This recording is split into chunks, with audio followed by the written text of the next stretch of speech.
आज हम पढ़ने वाले हैं चैप्टर नंबर 6 क्लास एनसीईआरटी का। आज हम बात करने वाले हैं चेंजेस अराउंड अस की। यहां पर्टिकुलरली आप देखने वाले हैं टर्मिनोलॉजीज आने वाली, नई नई तरीके आने वाले हैं, उनको हमें समझना पड़ेगा किस तरीके के चेंजेस होते हैं। चेंजेस के भी टाइप्स हम पढ़ने वाले हैं। तो शुरू करते हैं हमारा चैप्टर। सबसे पहले हम इस चैप्टर में क्या पढ़ने वाले हैं यह समझना जरूरी।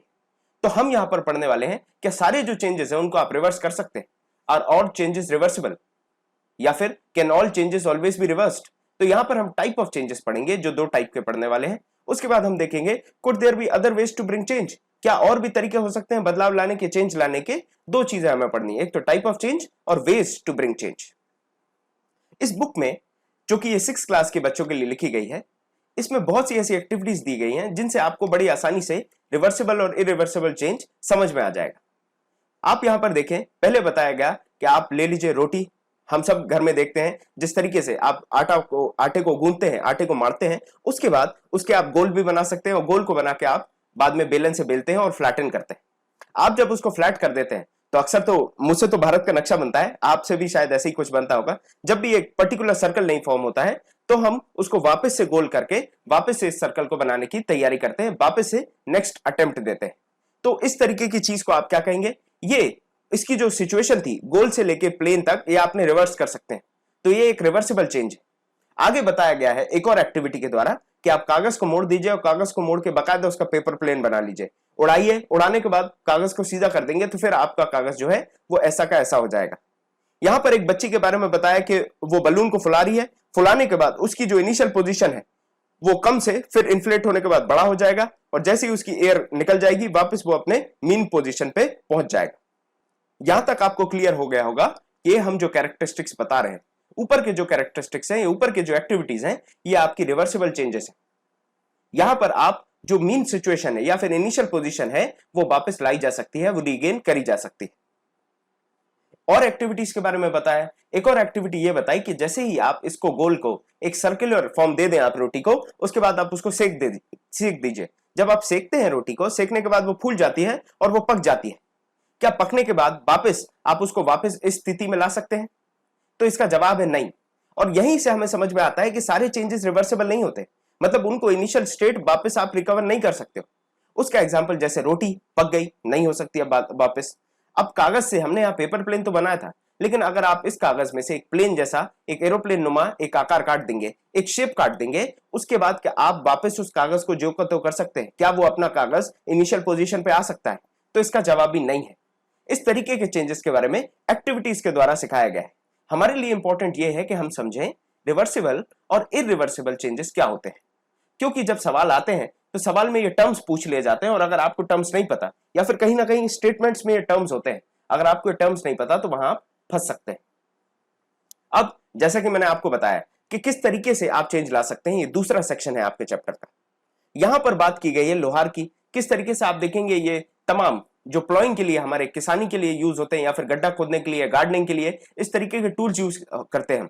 हथौड़ा है और भी तमाम चीजें जो लोहे की बनी होती हैं, उन सब के बारे में बताया कि जो वुडन हैंडल होता है ये हल्का सा, इसका जो डाया होता है वुडन हैंडल का वो ज्यादा होता है, लेकिन इसका जहां पे आपको फिक्स करना है, यहां पर जो होल है इसका जो डाया है वो कम रहेगा comparison to the dia of this और the thickness of this cylindrical wooden block. ये वुड का ये जो एक तरीके का एक लकड़ी जैसा चीज है, ये हैंडल है, ये थोड़ा सा डाया में ज्यादा रहने वाला है। इसको जब हीट करते हैं आप, इस आयरन के पीस को जब हीट करेंगे तो एक्सपैंड होने वाला है, और एक्सपैंड होते समय ही इस वुडन हैंडल को इंसर्ट कर दिया जाएगा। जैसे ही इसको उसके अंदर फंसा दिया जाएगा और बाद में इसको ठंडा किया जाएगा तो ये एक तरीके से लॉक हो जाने वाला है। तो आप समझ सकते हैं कि आपको अगर चेंजेस लाने हैं तो आप यहाँ क्या करने वाले हैं, आप उस पर्टिकुलर आयरन के कंपोनेंट को या आयरन के उस पर्टिकुलर ऑब्जेक्ट को गर्म करने वाले हैं, जिससे उसमें एक्सपेंशन होगा, और जैसे ही उसके अंदर आप हैंडल को डालेंगे उसके बाद वो धीरे धीरे जब कूल डाउन होगा तो वो कॉन्ट्रैक्ट होगा, सिकुड़ जाएगा, और सिकुड़ने के बाद ज्यों का त्यों हो जाएगा।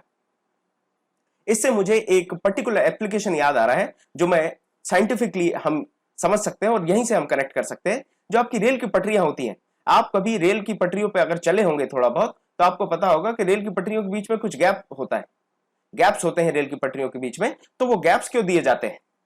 गैप्स देने की क्या जरूरत है? चाहे तो वो थर्माइट रिएक्शन से या फिर वेल्डिंग करके एक पूरी पटरी को एक जैसा बना सकते हैं। बीच में गैप देने का बहुत सारे रीजन है, लेकिन उनमें से एक मेजर रीजन जो है वो ये है कि आपकी जो रेल की पटरियां हैं वो समर्स, विंटर्स, हर सीजन में काम करने वाली है, ऑल वेदर में वो काम करने वाली है। तो आप यहां पर देखेंगे विंटर्स में जो आपका आयरन का कंपोनेंट है, जो रेल जो बनी है वो लोहे से बनी है, तो वो श्रिंक करेगा, या फिर आप कहें तो कॉन्ट्रैक्ट करेगा, या फिर सिकुड़ेगा। सिकुड़ने की वजह से ये हाइट, इसकी जो लेंथ है हल्की सी कम हो जाएगी। और समर्स में आप देखेंगे तो आपका जो ये आयरन का बना हुआ है, ये आयरन का गाटर है, ये आपका समर में एक्सपैंड करने वाला है। और जब ये एक्सपैंड करेगा, और अगर मान के चलिए दोनों के बीच में गैप नहीं है, तो एक्सपेंशन की वजह से क्या होने वाला है आप समझ सकते हैं, दोनों के बीच में कोलिजन हो सकता है, या फिर आप देखेंगे तो ये जो पटरी है ये इस तरीके से बकल कर जाएगी और ऊपर इस तरीके से उठ जाएगी। ये कब हो जाएगा? जब एक्सपेंशन होने वाला है। कॉन्ट्रैक्शन होगा तो छोटी हो जाएगी। उसी तरीके से जो आपके बिजली के तार होते हैं, बिजली के तार भी आप देखेंगे दो खंभों के बीच में बिल्कुल टाइट बिजली का तार नहीं खींचा जाता, हमेशा वो थोड़ा सा ढीला होता है। वो ढीला इसलिए होता है ताकि उस पे जो समर्स या विंटर्स की जो मार पड़े, जो मौसम की मार पड़े, उसको वो झेल पाए। इसीलिए उसको ढीला या टाइट होना है वो अपने हिसाब से एडजस्ट कर पाए, इसीलिए इस तरीके से ढीला रखा जाता है बिजली के तारों को, और आपकी जो रेल की पटरियां हैं उनके बीच में गैप रखा जाता है। तो ये आपको क्लियर हो गया होगा, इससे मैंने समझा दिया किस तरीके के चेंजेस यहां पर किताब में दिए गए। एक और इंपॉर्टेंट चीज बताई गई है, बैलगाड़ियां तो जनरली आज के समय में तो इतनी कॉमन नहीं है, लेकिन कुछ साल पहले तक काफी कॉमन थी। गांव से कुछ भी बेचने आते थे लोग तो अक्सर बैलगाड़ियों में रख के लेकर आते थे। बैलगाड़ियों का जो व्हील होता है उसकी बड़ी यूनिक डिजाइन होती है। यूनिक डिजाइन का मतलब यह है कि अंदर तो पूरा लकड़ी का है, लेकिन उसके ऊपर एक आयरन का बेल्ट चढ़ा होता है।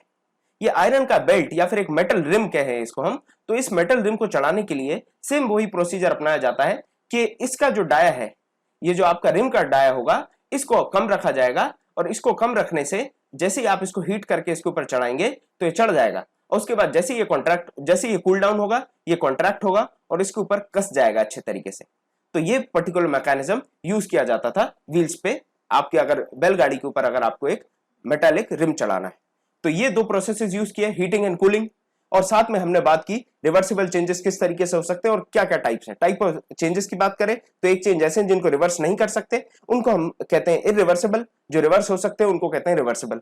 साथ में सब्सटेंस को आप ठंडा या गर्म करते हैं तो उससे भी आप चेंजेस ला सकते हैं उसके अंदर।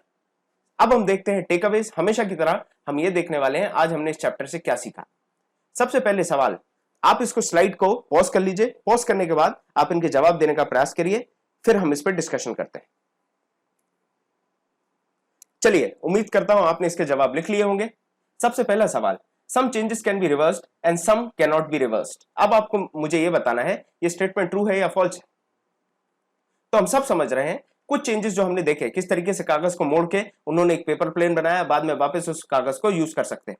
लेकिन दूसरे केस में जब उन्हें प्लेन की एक डिजाइन को, एक डायग्राम को काट लिया था जब पेपर में से, उसके बाद वो पेपर का जो चेंज था वो रिवर्सिबल नहीं था। तो ये जो स्टेटमेंट है ये सही है कि some changes are reversed and some are not. उसके बाद आप देखने वाले हैं अ चेंज में occur by heating a substance और by mixing it with some other substance. हाँ, ये भी इंपॉर्टेंट चीज है, ये भी हमें समझने की जरूरत है कि जो चेंजेस हैं, जैसे मैंने आपको बताया था कि जो चेंजेस हो रहे हैं पर्टिकुलरली उनमें कहीं ना कहीं हीटिंग आ रही है जिससे एक्सपेंशन या कॉन्ट्रैक्शन हो रहा है। उसके साथ आप देखेंगे मिक्सिंग के भी बहुत सारे केसेस आएंगे जिससे आपका जो चेंज है वो रिवर्सिबल नहीं होगा। तो यहां पर ये स्टेटमेंट भी आपकी ट्रू हो जाती है। तो यहां पर आपको समझ में आ गया किस तरीके से हमने डिस्कस किया हमारा 6th चैप्टर। आगे हम बात करेंगे 7th चैप्टर की, और इसी तरीके से हम 16 के 16 चैप्टर्स खत्म करेंगे।